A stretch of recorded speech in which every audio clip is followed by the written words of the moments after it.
성경 말씀 잠언서 4장 20절에서 27절 말씀 참고합니다.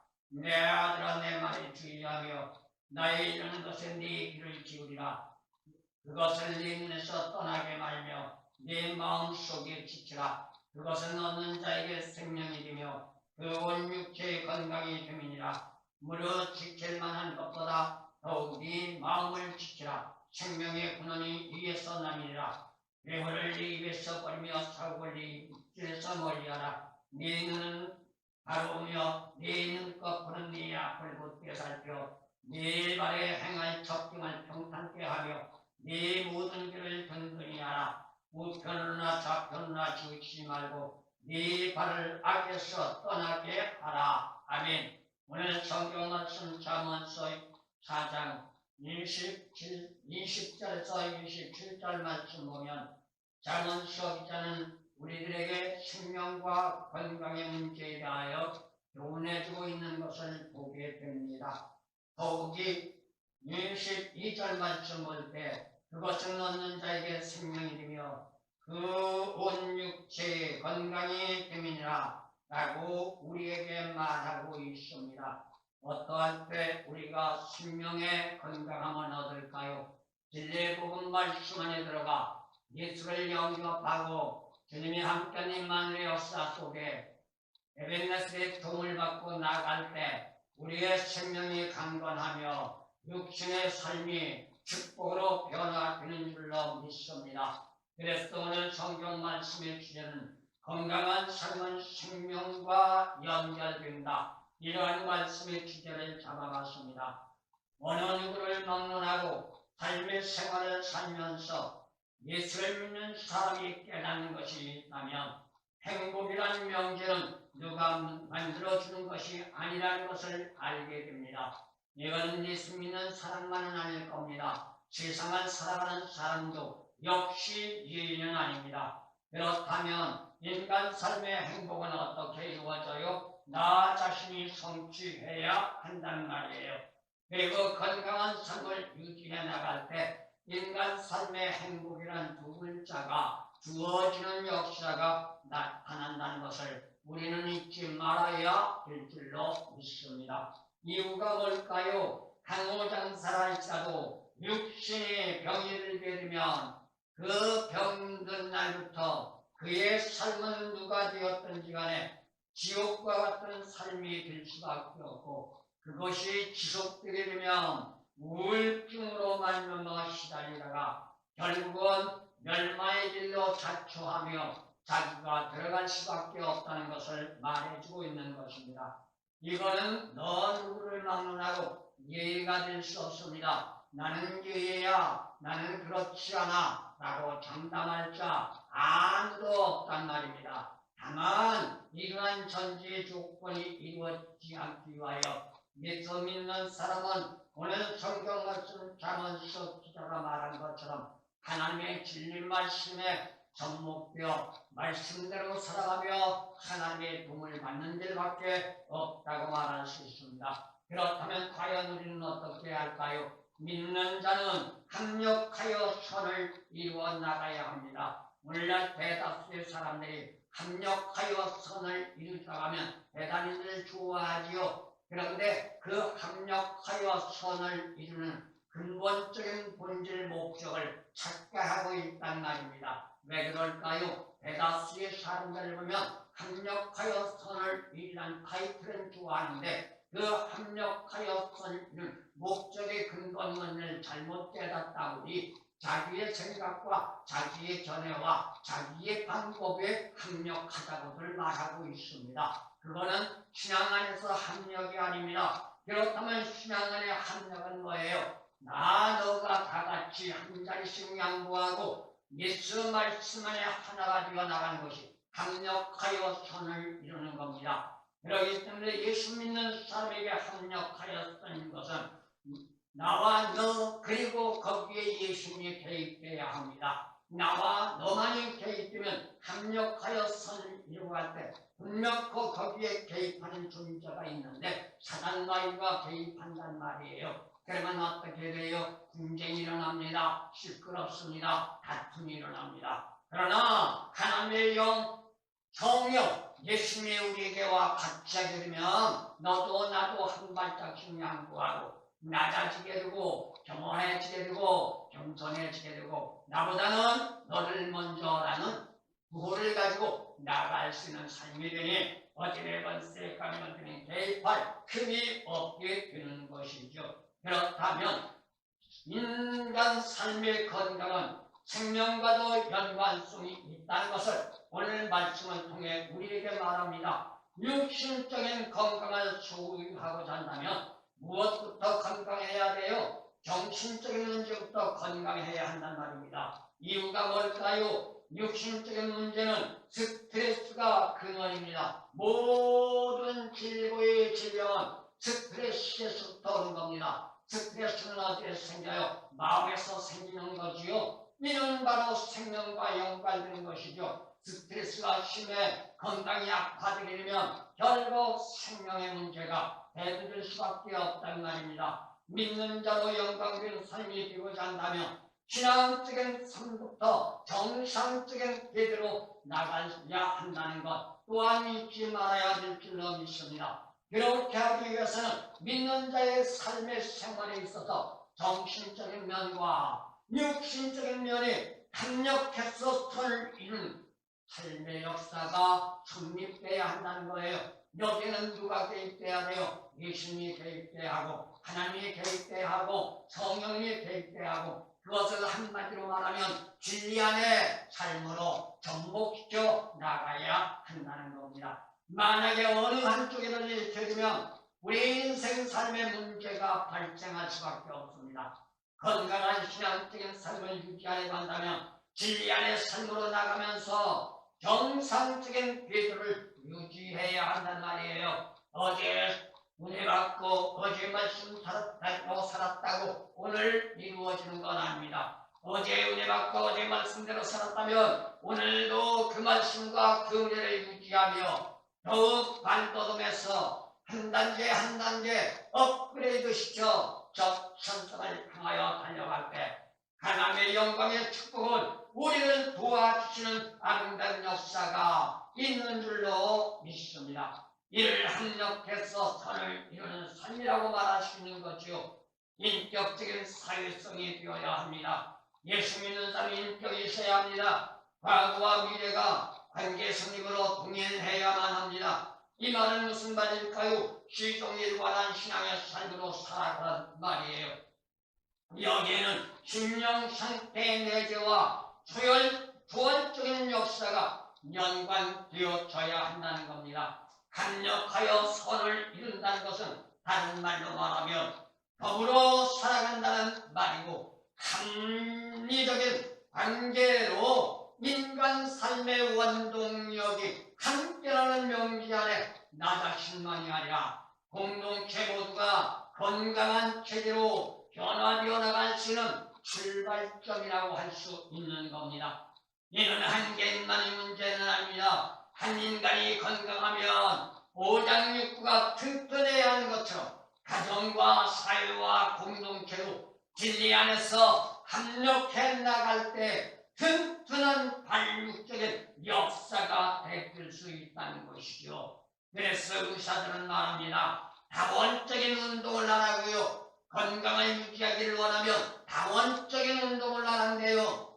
세계 보건협회에서 현대적인 건강에 대한 정의를 내린 것이 있습니다. 그게 뭘까요? 건강은 완전해야 하고 육체는 팽팽해야 하고 정신적인 세계는 아름답고 건전할 때 이루어지고 사회적인 복지는 합력할 때 성립될 수 있다는 겁니다. 그렇다면 인간 삶의 건강이란 단순하게 한 개인의 육신적인 치료만을 말하는 것은 아닙니다. 영육적인 병약함으로 부재성을 갖지 않도록 해야 한다는 것이죠. 그 누가 이것을 대신해 주진 않습니다. 본인 자신이 유지하고 관리해 나가야 합니다.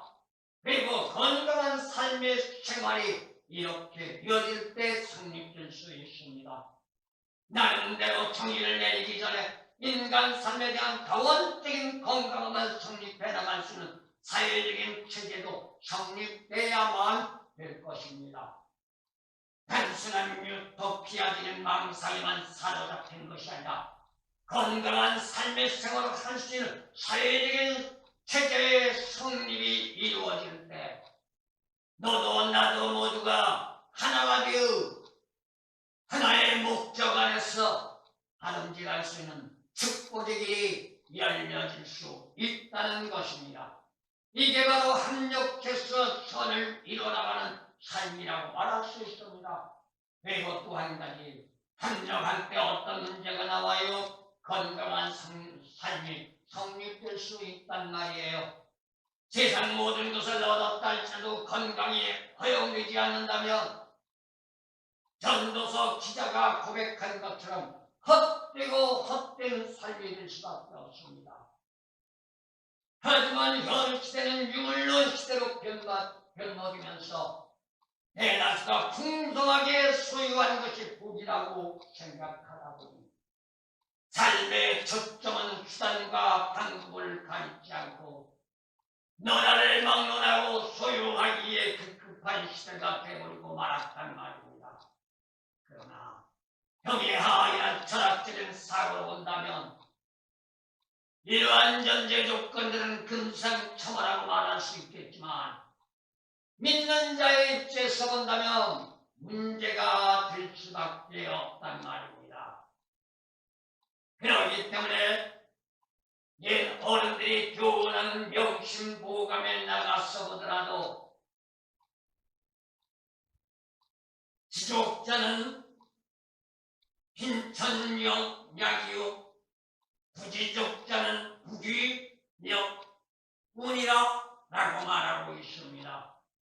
이 말이 무슨 말일까요? 인간 삶에 있어서 복된 삶이란 근심과 걱정이 없이 기쁨과 즐거움으로 살아갈 때 복이라는 것을 말합니다.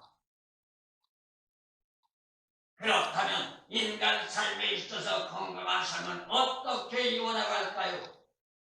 단순하게 육신적인 면만이 아니라고 했습니다.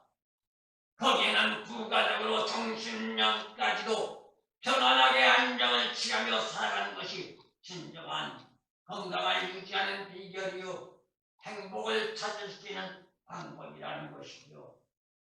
그러기 위해서는 우리는 어떻게 할까요? 육신적인 문제도 생각해야 하고 정신적인 문제도 생각해야 한단 말입니다. 그런데 오늘날 현 시대 대다수가 믿는 자든 안 믿는 자든 간에 육신적인 문제는 급급해하면서 정신적인 문제는 등한히 하고 있습니다. 여기에서 문제가 발달되는 것이죠.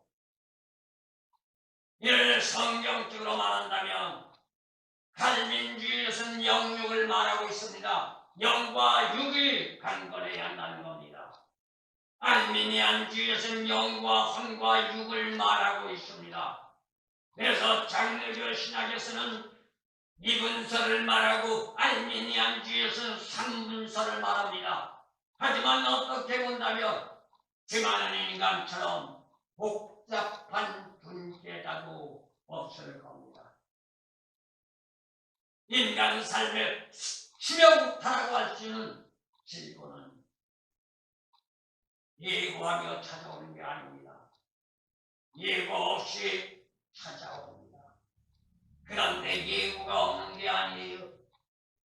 그 육신의 치명타라고 말하는 질고는 왜 찾아오느냐? 결국은 나 자신의 불찰이요 나 자신의 불성실함에서 찾아오고 있다는 것이죠. 결국 그렇다면 인간 자신의 불성실한 결과라면 뭐라고 말해요? 인과응보라고 말할 수 있습니다. 그러니 누구를 탓할 수 없는 거지요. 인간 자신의 불성실한 삶의 결과이니 누구를 탓해요? 하나님이 선물로 주신 육신과 생명을 내가 제대로 관리하지 못하고 유지하지 못한 결과가 문제로 발달되었으니 아무도 탓할 수 없는 겁니다. 그렇다면 이럴 때는 어떻게 할까요? 믿는 자라면 철저하게 하나님 앞에 부복하고 힘들고 어려워도 고통스럽고 괴로워도 죽기를 각오하고 하나님 앞에 무릎 꿇고 눈물 뿌려가며 땅을 치고 풍성을 하는 날이 있어도 아버지 앞에 다가가 회개하고 부르짖는 역사밖에 없는 줄로 믿습니다. 어떻게 보면 이것은 믿느냐 안 믿느냐가 문제가 아닙니다. 인간 삶의 본질에 관한 일개 질서를 벗어나 방종으로 일관한 결과라는 것이죠. 이유가 뭘까요? 요한복음 8장 31절 자유가 뭐라고요? 진리 안에. 고린도후서 3장 17절 진리가 뭐라고요? 예수 안에 삽니다. 그렇다면 자유함이 어디에서 와요? 예수와 함께할 때, 말씀이 생활할 때, 삶의 생활의 말씀을 접목시키고 나를 말씀으로 처복종시키며 변화하게 되어졌을 때, 임마누엘의 축복 함께하는 역사가 주어졌을 때 자유의 행복을 누릴 수 있다는 겁니다. 오늘 마지막 말씀드린다면 영육간의 강건함이 인간 삶의 최고의 축복입니다. 인류의 역사를 뒤돌아보라도 이게 일어날 겁니다. 과학만능과 물명과 물질이 팽배해진 현 시대라 할지라도 인간 삶의 최고의 행복은 영육간의 강건함으로 유지되어질 때 이루어지는 겁니다. 옛날 긴 시황을 보더라도 천년만년 살겠다고 온갖 수단과 방법을 가리지 않고 불로초를 구하겠다고 야단법석을 쳤지만 결국은 세상에서 영생의 복락을 누리시는 불로초를 구하지 못했던 것이 진시황이었기 때문에 그도 이 세상에 태어나면 어느 누구든지 가야 할 마지막 길을 가야 했던 겁니다. 이것은 오늘날 우리에게도 마찬가지입니다. 첨단이란 과학을 뛰어넘어 연공학이란 고차원적인 기술을 가지고 복제인간을 만들어 인간의 생명을 연장하겠다고 야단법석을 피워내지만 주권적인 하나님의 섭리의 역사를 거역할 자 아무도 없단 말입니다. 이유가 어디에 있을까요? 인간은 너나를 막론하고 창조자가 아닙니다. 하나님의 피조물이란 말입니다. 과학이란 명제가 첨단이 되었다 할지라도 여전히 인간적인 삶은 불교 신앙에다 비유한다면 손오공이 불타는 손 안에 있는 것과 같이 우리 모든 하나님 주권적인 섭리 안에서 벗어날 수 없다는 것 우리는 잊지 말아야 할 줄로 믿습니다. 그렇다면 믿는 자라고 할지인데 진리 안의 삶으로 지향해야 할 것이고 영육간의 강건함으로 복된 자가 되기를 원한다면 누가 뭐란다 할지라도 단순하게 믿는다고 자화자찬하며 속된 세상의 철학적인 학문으로 많이 배웠다고 객기 부리지 말고 겸허한 자세로 낮아져 하나님 앞에 무릎 꿇고 부복하며 들어갈 수 있는 신앙 그리고 세상의 모든 것은 헛된 것이라는 고백과 하나님의 적천성을 바라며 영생의 복락을 누리며 나아갈 때 하나님의 놀라운 성령의 역사는 우리를 주관하여 생명과 육신의 강건함으로 축복해 주시는 아름다운 역사가 있는 줄로 믿습니다. 그런데 인간 삶의 본질적인 근본이 뭘까요? 하나님의 형성인 생명과 지성 그리고 이 선한 마인드를 환원받지 않으면 영육간의 강건함은 회복할 수가 없단 말입니다. 이유가 뭘까요? 우리의 인간 삶의 건강함도, 인간 삶의 육신의 건강, 생명의 건강도 우리의 소유물이 아니라 하나님의 전유물, 그리고 하나님으로부터 선물 받지 않으면 이루어질 수 없는 것이기에 믿는 자는 누가 뭐란다 줄 하는 진리에 보복하기요 말씀대로 실행하고 실천하기 위하여 순복할 줄 아는 자세. 그래서 시편 기자는 시편 139편 13절을 통하여 우리에게 이렇게 말해주고 있습니다. 내가 감사 없는 것은 나를 지으심이 신묘막싱하시니라. 주의 행사가 기이하니 내 영혼이 잘 아나이다. 내 영혼이 잘한대요. 여기서 내 영혼은 누구의 영혼? 인간 자신의 영혼이 아니라 예수를 믿고 변화되어 물과 성령을 얻나 우리의 심령 속에 예수의 성령이 함께하는 놀라운 역사 속에 요한복음 14장 26절 말씀처럼 성령이 함께할 때 가르쳐주고 깨닫게 해주고 또한 모든 것을 알게 해주는 그 역사 속에 우리는 올바른 진리를 깨닫고 알아 하나님의 영광의 길로 들어가는 아름다운 축복과 더불어서 강건함의 축복, 영육간의 강함의 축복으로 우리의 생명 나올 때까지 아버지 영광 위하여 헌신과 봉사와 충성으로 일관할 수 있는 삶이 되는 놀라운 역사가 저와 여러분들에게 이루어지는 줄로 믿습니다.